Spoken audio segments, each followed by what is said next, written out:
Is Eric Spoelstra? Do you have Eric Spoelstra considered as great as Steve Kerr as a head coach? Why not? It asks me point blank what Eric Spoelstra accomplishes as a head coach is just as impressive as Steve Kerr. Now, Steve Kerr got more rings. He's won two more, but they both been to six finals appearances. Well, what I impressed with Spoelstra, everybody says, well, if you had LeBron James, Dwayne Wade, and Chris Bosh and Ray Allen, something like that, yeah, you're gonna win a couple rings. They won 2 out of 4 in the four-P. Post LeBron, post Dwayne Wade, post Chris Bosh, two finals with Jimmy Butler and Bam Adebayo and Tyler Hero and Duncan Robinson. Different cast, different style. So is that more impressive? Steve Kerr wins rings pre-Kevin Durant, with Kevin Durant, and then with Jordan Poole and with Andrew Wiggins. And you saw that unfold.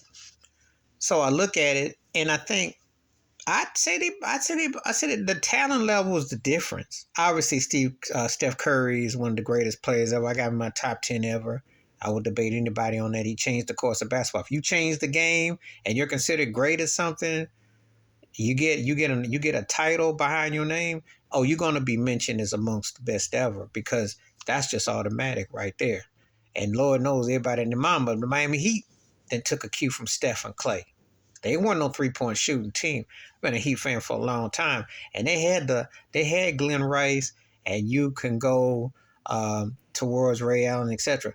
They weren't shooting threes like this. Not like after Steph and Clay torched the league up. So that's an inspiration. But the difference is this.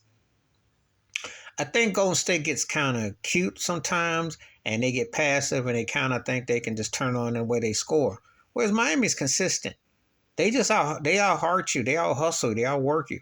They always come with the best types of talent. But and you remember when he had LeBron and D Wade and Bosh and them, they would play games where they'd be up like 20 points and blow leads and make games close. So that style worked in that era, but then he adapted. I don't think Steve Kerr is necessarily adapted to the now because now you gotta have at least a low post presence that can score. I thought Kevin Looney was bad in the Sacramento, but then he got ate up against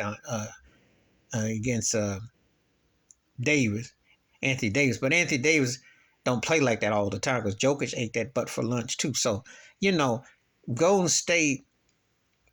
You wonder if the Marcus Cousins had panned out, how that would have been. Because they got away with doing things their way in the 1-1s. When they went to all them finals and they got those 3 rings and they could get away with having just about anybody playing center. But now you got to have a cat that's halfway credible that got to score and got to play both ends. So I will give Spo that due.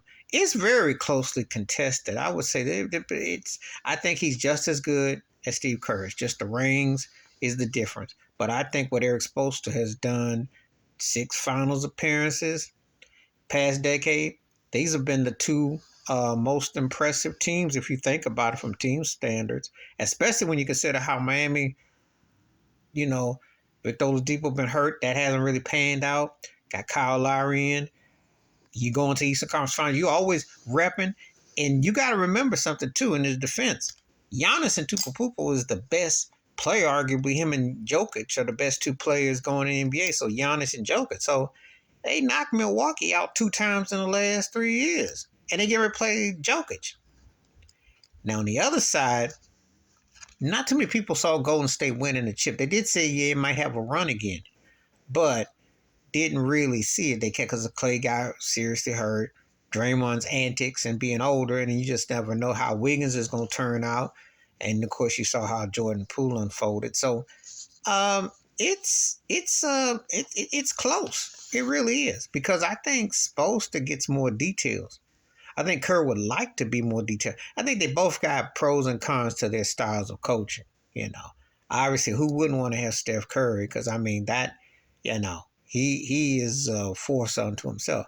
But post-playoff Jimmy Butler gives you them buckets, brings that pain. So I think the defense is interesting, how Miami get you and can do things. Golden State was able to turn you over with quick rebounds and break out, but when their threes ain't falling, they starting to. It's like some because you saw in the Sacramento series teams are starting to catch up.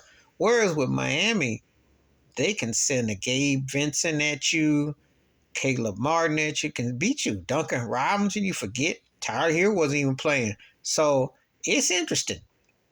And I wish, to be honest with you, last year I was hoping for that finals because to me, Miami and Golden State would have been a real intriguing finals because then it would put up, like, okay, who will, from the coaching perspective. So that's what I'm asking. But you just asked me, do you think Eric Spoelstra is as great as Steve Kerr as a coach? And do you think that it's close?